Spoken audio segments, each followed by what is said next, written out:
जय हिंद। इस वीडियो में हम सीखने वाले हैं कि त्रिभुज के क्षेत्रफल कैसे निकालते हैं। सो देखिए कि तीनों शीर्ष दिए रहेगा, यानी त्रिभुज ए बी सी तीनों का मान दिया रहेगा, तो त्रिभुज के क्षेत्रफल कैसे निकालते हैं। सो बोर्ड एग्जाम में देखिएगा तो 2 अंक कभी पूछा जाता है, कभी 5 अंक पूछा जाता है। ठीक है, ये जो क्वेश्चन है हमारा काफी इंपॉर्टेंट है, बुक का ही क्वेश्चन लिए हैं, बस आपको ध्यान से देखना है। इसका सूत्र का हम एक ट्रिक भी बता देंगे आपको, अगर नहीं याद होता है तो। जो त्रिभुज के क्षेत्रफल होता है, जो 23 31 वाला ट्रिक, वो गजब शानदार तरीके से बताने वाला है। ठीक है, वीडियो देखिएगा ध्यान से। क्वेश्चन हमें लिए है, बुक का ही है।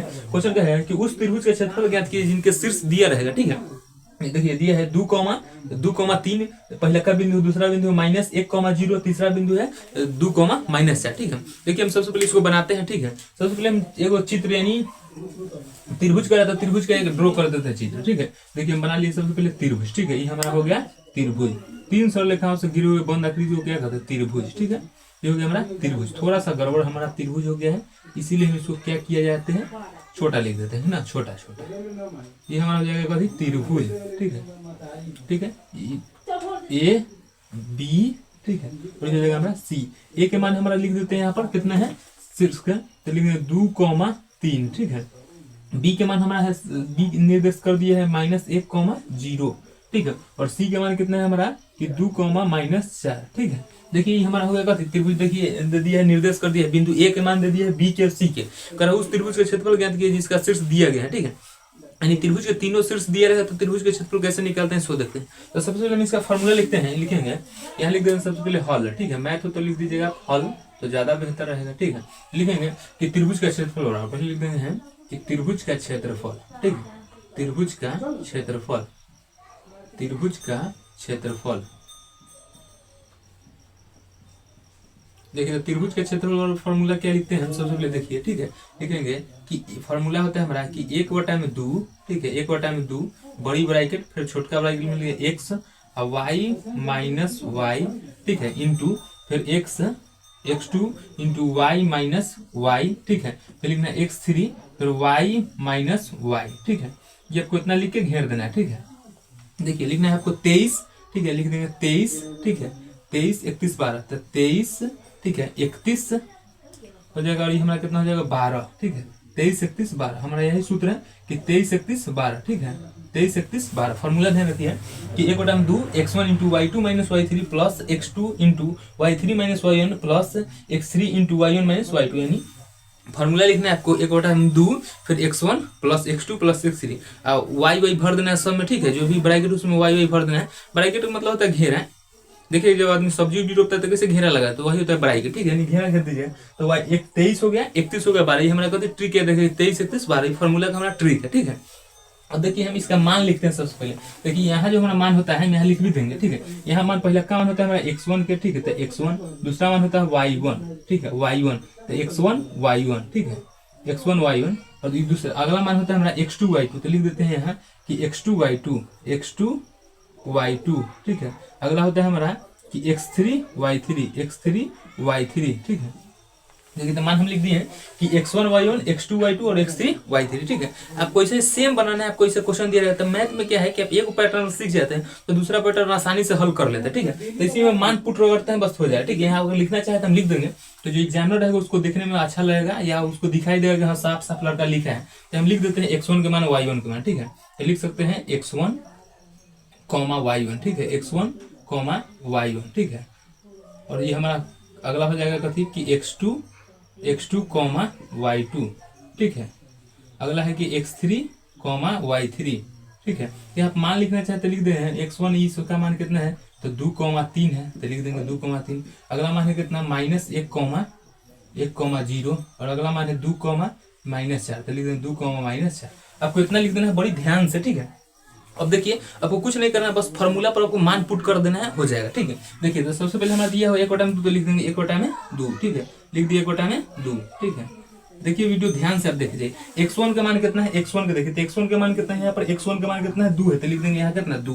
ठीक है, इंटू। ठीक है, ये x1 का मान कितना है 2 है, देखिए x1 का मान कितना है 2 है, तो 2 लिखते हैं इंटू y2 का मान कितना है, y2 के, तो y2 का मान कितना है 0, तो लिख देंगे कितना 0, ठीक है, तो लिखेंगे 0। अभी जो फॉर्मूला माइनस है तो माइनस। y3 का मान कितना है, y3 का मान है 4, देखिए y3 का मान कितना है 4, तो 4 रखते हैं, तो माइनस माइनस क्या हो जाएगा प्लस, तो लिख देंगे +4, ठीक है। इसको बंद कर दिया, लिखेंगे x2। अब देखिए x2 का मान कितना है, x2 का मान कितना है -1, तो लिख देंगे -1, ठीक है, लिख देंगे -1 इंटू y3 का मान कितना है, y3 का मान है -4, तो लिख देंगे -4, ठीक है।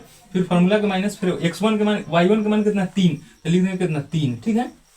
फिर देखिए ध्यान से देखिएगा आप, ठीक है। अब देखिए प्लस x3 का मान कितना है, x3 का मान है 2, तो लिख देंगे 2 इंटू y1 का मान कितना है, y1 का मान कितना है 3 है, तो लिख देंगे 3, और y2 का मान कितना है, y2 का मान है 0, तो लिख देंगे 0, ठीक है। अब इसको बड़ी ब्रैकेट से बंद कर देंगे, ठीक है। ध्यान से देखिए, हम आपको फिर से बता रहे हैं, देखिए x1 का मान कितना है 2 है, x1 का मान कितना है 2 है, तो 2 लिखे हैं, यहाँ भी x1 का मान कितना है 2 है, ये x1 का मान है y1 के, x2 y2 x3 y3, यानी x1 y1 x2 y2 x3 y3, ठीक है। इसको आप ऐसे चाहे तो लिख सकते हैं कि x1 बराबर इतना, x1 बराबर इतना, x2 बराबर इसे लिख सकते हैं, तो ज्यादा और बेहतर रहेगा, ठीक है। तो देखिए x1 का मान कितना है 2 लिखते हैं, y2 का मान कितना है, देखिए तो y2 का मान कितना है 0, y2 का मान कितना है 0, तो 0 लिख दें, और प्लस फॉर्मूला के बीच में माइनस, ठीक है। और कह रहा है कि y3, तो y3 का मान कितना है -4, तो माइनस माइनस क्या हो जाएगा प्लस हो जाएगा, ठीक है। तो इसलिए लिख दिए हैं 0 + 4, ठीक है। अब देखिए फिर प्लस फॉर्मूला के हैं, तो फॉर्मूला वाला देखिए x2 का मान कितना है, x2 का मान कितना है -1, तो लिख दें कथी -1, ठीक है, इंटू फिर किसका है x3, तो x3 का मान कितना है y3 का मान कितना है -4, तो -4 लिखे, फिर फॉर्मूला का माइनस है माइनस, ठीक है। y1 का मान कितना है, y1 का मान 3 है, तो लिख देंगे 3, ठीक है। ये देख लिए। अब देखिए x3 xq, तो x3 का मान कितना है 2, तो 2 लिख देंगे, इंटू y1 का मान कितना है, y1 का मान 3, तो 3 लिख देंगे, फिर y2 का मान कितना है 0, तो लिख देंगे 0, ठीक है। ध्यान से वीडियो देखिए, आपको समझ में आएगा, ठीक है। अब देखिए इसको क्या करते हैं कि लिखेंगे 1/2, ठीक है, इंटू देखिए ई वाला तो गुना करें, 0 में 4 जोड़े तो 4 हो जाएगा, 4 गुना कितना हो जाएगा हमारा 8, तो लिख दिए कितना 8, देखिए 0 में 4 जोड़े तो कितना होगा 4 हो जाएगा, ठीक है, और 4 गुना कितना हो जाएगा 8। आप डायरेक्ट भी हल कर सकते हैं, कोई दिक्कत नहीं, ठीक है। देखिए -1 है, पहले हम आपको हल ही करके बताया था, बहुत लड़के को दिक्कत होता है, ठीक है। देखिए -1 है, ठीक है, प्लस में, तो देखिए ये 4 देखिए जोड़ेंगे तो कितना हो जाएगा -4 और -7 कितना होगा, माइनस में जुड़ता है, चिन्ह कथी रहेगा माइनस का ही रहेगा। ध्यान से सुनिएगा, माइनस माइनस जुटेगा पर चिन्ह कथी का माइनस से करेगा, तो -4 और -3 क्या होगा -7 हो जाएगा, कितना हो जाएगा -7, ठीक है। तो 1 गुने -7 तो कितना हो जाएगा 7, क्योंकि फिर माइनस माइनस क्या है प्लस, तो कितना हो जाएगा 7, तो लिख देते हैं डायरेक्ट यहाँ पर कितना 7, क्या लिख देंगे 7, ठीक है। उसके बाद देखिए 3 में से 0 घटाएंगे तो कितना आएगा 3 आएगा, 3 दूना कितना हो जाएगा 6, यहाँ पर कितना लिख देंगे 6, ठीक है। यहाँ पर कितना लिख देंगे हमको 6, ठीक है, यहाँ पर लिख देते हैं हम 6, ठीक है। आगे देखिए, बस इसको स्टेप ध्यान से देखना है, 0 में 4 जोड़ो तो 4 होगा, 4 गुना कितना होगा 8 लिख दिया, ठीक है। और -3 और -4, तो -4 3 7 हो जाएगा, 7 गुने 1 तो क्या हो जाएगा -1 गुने -7, तो माइनस में क्या होता है प्लस, तो लिख देंगे +7, ठीक है। देखिए 3 में से 0 घटाएंगे तो 3 ही आएगा, ठीक है, 3 गुना कितना होगा 6, तो हो गया। बड़ी भारी नहीं है, बस आपको स्टेप ध्यान से देखिए समझ में आ जाएगा। देखिए अगला देखते हैं, हम इसको करते हैं 1/2, ठीक है। देखिए इसको जोड़ लेंगे, ठीक है, जोड़ लीजिए तो कितना आ रहा है जी, जोड़ लीजिए, तो देखिए 8 6 कितना हो जाएगा 14 हो जाएगा, 8 6 कितना होगा 14, 14 6 20 होता है, एक 7 है, तो 7 में 1 है तो हमारा 21 हो जाएगा, कितना देखिए ध्यान से, देखिए 14 8 6 कितना हो जाएगा 14, तो लिख दें यहाँ पर 14, 14 7 7 चली 11 हासिल 1, ठीक है, और 2 1 1 2 कितना हो जाएगा 21, तो इतना आसान है जी। आपको ये छोट मोटी बात बताया था कि आपको दिक्कत ना हो, ठीक है। तो ये जोड़ेंगे तो हमारा कितना आ जाएगा 21, लिख देंगे 21, तो 1 गुने 21 करें तो कितना आएगा 21 से आएगा, ठीक है। 21 1 गुने 21 तो 21, क्योंकि ऊपर से गुना होगा, अब बटा में 2 है तो 2 लिखेंगे मात्रक, क्या लिखेंगे मात्रक, यही हमारा क्या हो जाएगा आंसर, ठीक है, यही हमारा क्या हो जाएगा आंसर, ठीक है। बहुत ही आसान स्टेप है, बस आपको फॉलो करना है इसको ध्यान से, ठीक है। तो आई होप कि आप त्रिभुज के क्षेत्रफल निकालना सीख गए होंगे, ठीक है। आपको जहां डाउट हो सकता है या जिस टॉपिक का वीडियो चाहिए आपको कमेंट करना है, ठीक है। अब देखिए, अब आपको जिस टॉपिक का वीडियो चाहिए आपको कमेंट करना है, ठीक है। मिलेंगे आपको किसी नेक्स्ट वीडियो में। जय हिंद।